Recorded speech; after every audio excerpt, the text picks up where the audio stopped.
vous dis bonjour encore ce matin au nom de Jésus. Nous allons partager ensemble quelques messages de la parole de Dieu.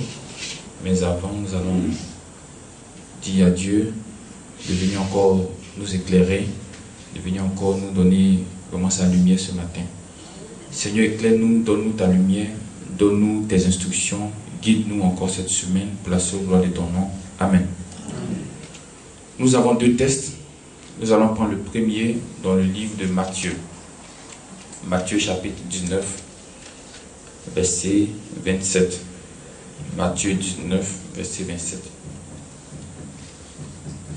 Matthieu 19, verset 27.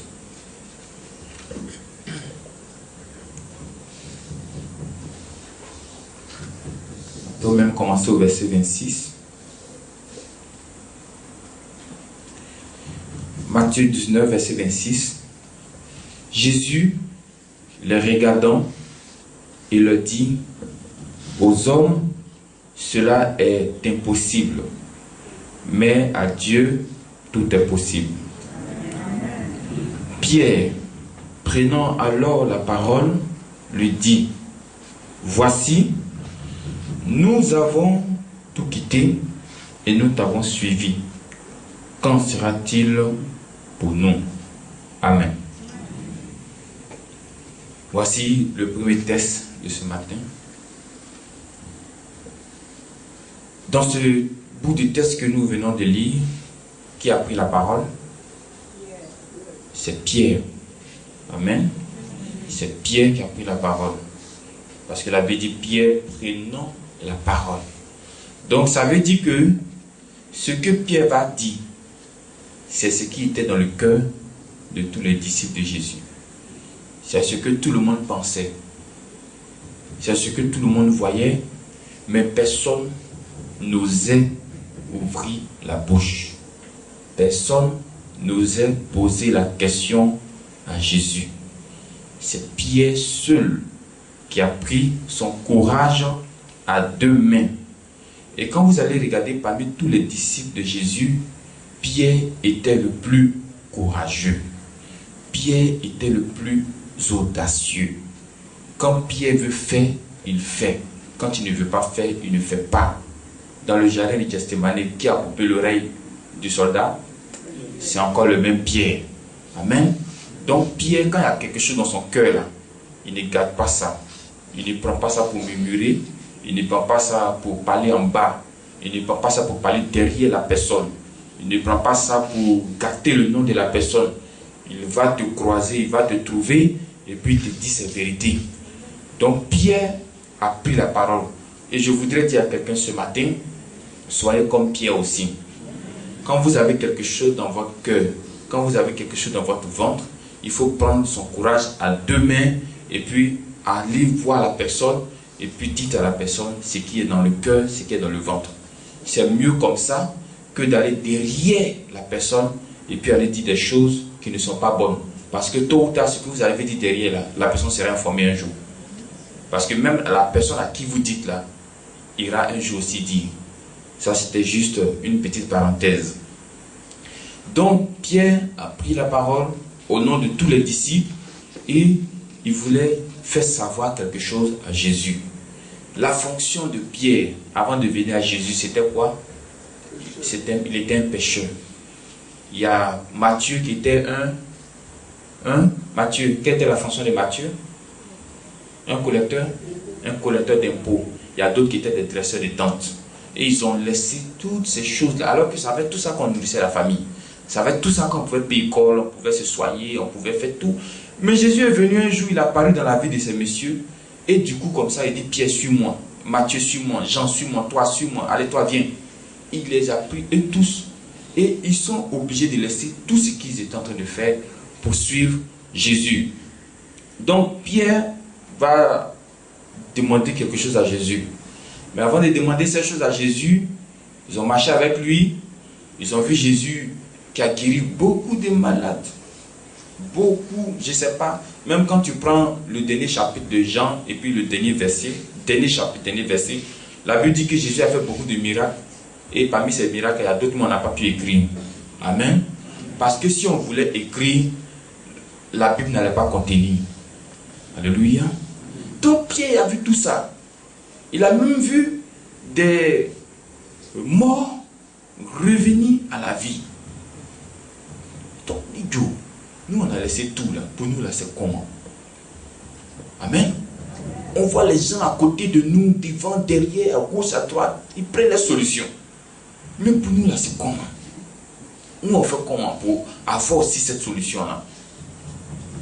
Mais je voudrais dire à quelqu'un ce matin que si tu veux parler comme Pierre, il faut avoir tout quitté vraiment. Amen. Si tu veux parler aussi comme Pierre, parce que ce que Pierre s'apprête à demander à Jésus, vous allez voir que Jésus va lui donner une bonne réponse. Une très bonne réponse d'ailleurs. Mais pour te plaindre devant Jésus, pour réclamer quelque chose à Jésus, parce que qui dit Jésus dit Dieu, donc pour réclamer quelque chose à Dieu, il faut d'abord que nous ayons tout quitté. Ceux-là, ils ont quitté leur travail. Bon, aujourd'hui, Dieu ne vous demande pas forcément de laisser votre travail. Mais si le travail t'empêche d'adorer Dieu, t'empêche d'être en communion avec ton Dieu, tu es obligé de laisser. Je donne un exemple. Quelqu'un qui travaille dans une boîte de nuit où tout le monde, c'est fleurs seulement en porte. C'est-à-dire on enlève les bons habits et puis on attache fleurs. Petit fleur ici, petit fleur ici les fesses. Amen. Bon, ce dernier-là, vous voulez qu'on lui dise de continuer à aller là-bas ou bien il n'a qu'à faire comment? Il ne peut pas. Amen. Même si ça te donne des millions, tu ne peux pas. Parce qu'un jour, tu vas dire à Dieu, mais Seigneur, ça me donnait des millions. C'est ça que je prenais pour nourrir ma famille. Je ne pouvais pas faire autrement. Dieu allait te dire que si tu avais laissé à cause de mon nom, j'allais te donner mieux que ça. Et puis de toutes les façons, ça sert à quoi un homme de gagner ce monde s'il doit perdre son âme? Donc si tu dois perdre ton âme pour 1 million, qu'est-ce que tu fais? Tu laisses. Amen. Donc si vous voulez revendiquer vos droits devant Dieu, ou bien devant Jésus, ou bien devant le Dieu de Papa Florian, il faut que vous ayez tout quitté. Avant de dire j'ai tout essayé puis je n'ai rien vu là, il faut avoir d'abord tout quitté. Dieu, comme je disais au départ, Dieu ne te demande pas de laisser ton travail forcément. Mais Dieu te demande de laisser les femmes et de prendre la femme. Il te demande de laisser la boisson, de laisser la cigarette. Vous voyez, de laisser la colère, de laisser la murmure. Tant que vous ne laissez pas toutes ces choses-là, vous ne pouvez pas vous asseoir devant Jésus et puis pour dire Jésus, ton affaire là, c'est comment? Il va vous donner une réponse. Vraiment, tu vas te regarder dans la glace, tu ne vas pas te retrouver. Amen. Mais si en âme et conscience, tu es convaincu et vaincu, vous voyez, c'est les hommes qu'on peut tromper. Hein? Mais il y a deux personnes que tu ne peux pas tromper. La première personne, c'est toi-même. Et puis la deuxième personne, c'est Jésus. C'est-à-dire que ce que vous êtes là, vous ne pouvez pas vous mentir. Ce que vous êtes, vous le savez mieux que n'importe qui sur la terre. Maintenant, la deuxième personne qui vous connaît mieux que vous-même, c'est Jésus. Donc, si tu es convaincu que tu as vraiment tout quitté, si tu sais que là où tu es actuellement, on peut te gifler sur la joue droite et puis tu vas donner la joue gauche, en ce moment-là, tu peux aller devant Jésus pour dire, mais ça fait 5 ans que je te suis, je ne vois rien. Ça fait 10 ans que je te suis, je ne vois rien. Sinon, notre premier ennemi, c'est tout quitter. Amen. C'est ça qui est notre premier ennemi. Je vais vous dire une chose aussi, et je voudrais que peut-être me demander à tout le monde dans toutes les églises. C'est vrai qu'il y a les liens spirituels. C'est vrai qu'il y a le sorcier. C'est vrai qu'il y a le diable. Mais je vais vous dire que celui qui a tout quitté là, le lien spirituel n'a pas d'influence sur sa vie. Amen. Celui qui a tout quitté, le sorcier n'a pas d'influence sur sa vie. Si le sorcier a une influence sur ta vie, il y a deux cas qui peuvent donner explication. Le premier cas, soit c'est Dieu, comme pour Job, qui lui a donné la permission. Et en ce moment-là, il ne doit pas te vaincre. Est-ce que quand Dieu a donné la permission à Job, Job a été vaincu? Ce que le diable voulait faire, ce n'est pas seulement donner la maladie à Job. Ce n'est pas seulement arracher les biens de Job. Les biens, là, ça peut partir aujourd'hui puis revenir demain. Maladie, ça peut venir aujourd'hui puis partir du jour au lendemain. Mais la mort, là, quand tu tombes là, il ne sait pas si on revient encore. Donc Dieu avait tout autorisé au diable, sauf donner la mort à Job. Parce que Dieu sait que tant que Job est vivant, l'espoir est encore permis. Et je voudrais aussi dire à quelqu'un, même s'il y a la maladie sur ton corps, même si tu as tout perdu, tant que tu es vivant, l'espoir est encore permis. Gloire à Dieu. Job a reçu le double de tout ce qu'il avait perdu. Le double, je vous dis, le double. Mais seulement qu'il n'a pas reçu 2 femmes, quoi. Sinon, sa femme aussi était partie dans tout ce qui était parti, là. Mais n'a pas reçu le double de sa femme. C'est-à-dire 2 femmes en même temps. Dieu n'a pas fait ça. Amen. Donc, la première chose qu'il peut expliquer, c'est Dieu qui permet au diable de venir. Ou la deuxième chose, c'est nous-mêmes qui ouvrons la porte au diable par nos comportements. C'est nous-mêmes qui ouvrons la porte au diable parce qu'on ne veut pas tout quitter. Amen. Apprenons à tout quitter. Vous savez, la sanctification, quand quelqu'un vient à Jésus, là, ce n'est pas systématiquement qu'il abandonne tout. Mais il faudrait que quand tu viens à l'église aujourd'hui, mercredi par exemple, il faut que quelque chose tombe de ta vie. Il faut que quelque chose quitte en toi. Quand tu seras là encore le samedi, il faut que quelque chose de ton corps quitte. Au fur et à mesure que tu viendras, quand tu viendras, il faut que tu sentes que vraiment tu es en train d'être déchargé de tout ce qui ne glorifie pas le nom de Dieu. Amen. Maintenant, quand Pierre a dit à Jésus qu'ils ont tout quitté et ils ne savent pas leur vie là, ça sera comment? Voici maintenant la réponse de Jésus dans Jean 15, verset 16, notre deuxième et dernier passage. Jean 15, verset 16.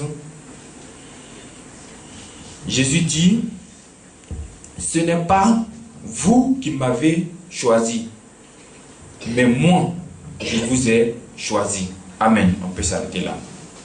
Amen. Donc, Jésus sait que c'est vrai, c'est Pierre qui a pris la parole, mais ce que Pierre a dit, et tous le pensent. Et jusqu'à aujourd'hui encore, il y a des personnes qui parlent comme Pierre.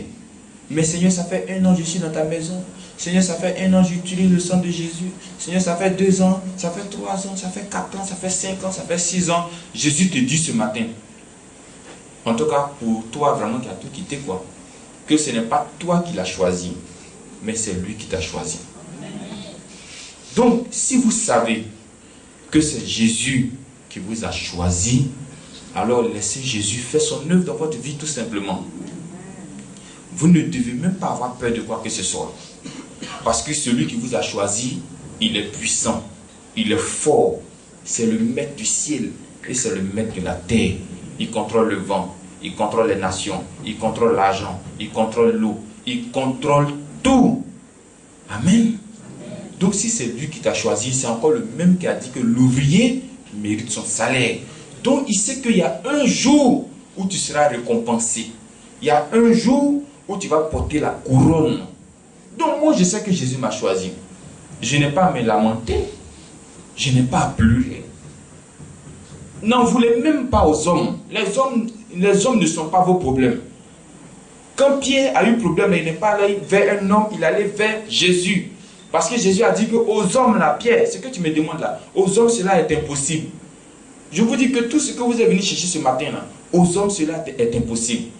Mais à Dieu, vers qui vous vous êtes tourné, tout est possible. Il a dit à Pierre que c'est possible. Amen. Et vous allez remarquer au fil du temps, comme c'est Jésus qui a choisi Pierre, Pierre va prêcher un jour et 3000 âmes vont se convertir. Pierre, rappelez-vous, avec Ananias et Saphira, qui ont vendu une propriété et qui ont gardé une partie de l'argent. Ce jour-là, monsieur, madame sont tombés, ils sont morts. Pourquoi ils sont morts? C'est vrai, c'est leur propriété. Ils sont morts aussi parce qu'ils ont menti au Saint-Esprit. Mais en ce temps-là, la Bible dit que quand tu as une propriété, tu vends et puis tu viens déposer ça au pied des apôtres. Amen. Vous lisez des apôtres, vous allez voir. La Bible dit que chacun, personne ne disait que ses biens lui appartenaient en propre. Mais chacun vendait ses biens et mettait au pied des apôtres. Regardez un gars comme Pierre comme ça. Il y a des années en arrière qui disait à Jésus, on t'a suivi, on a gagné quoi là? Ils ont vendu une maison. Maison là, comment on peut vendre une maison? Au moins, c'est-à-dire que si on dit c'est cadeau même là, peut-être 10 millions, mais 5 millions. Ces 5 millions, c'est pas beaucoup. Imaginez-vous 3000 âmes qui ont vendu les maisons pour venir mettre ça au pied de l'apôtre Pierre. Il n'est pas devenu quelqu'un. Je ne dis pas qu'il va prendre ça pour aller bouffer, mais quand même, l'ouvrier mérite son salaire. Alléluia. Donc, si Jésus t'a choisi, vous ne devez pas avoir peur même de la maladie. Si Jésus vous a choisi, vous ne devez pas avoir peur parce que vous êtes en manque d'argent. Si Jésus vous a choisi, vous ne devez pas avoir peur parce que ton foyer est en train de brûler. Confie à Jésus. Parce que ce que tu es en train de vivre là, aux hommes, cela est impossible, mais à Jésus, tout est possible. Amen.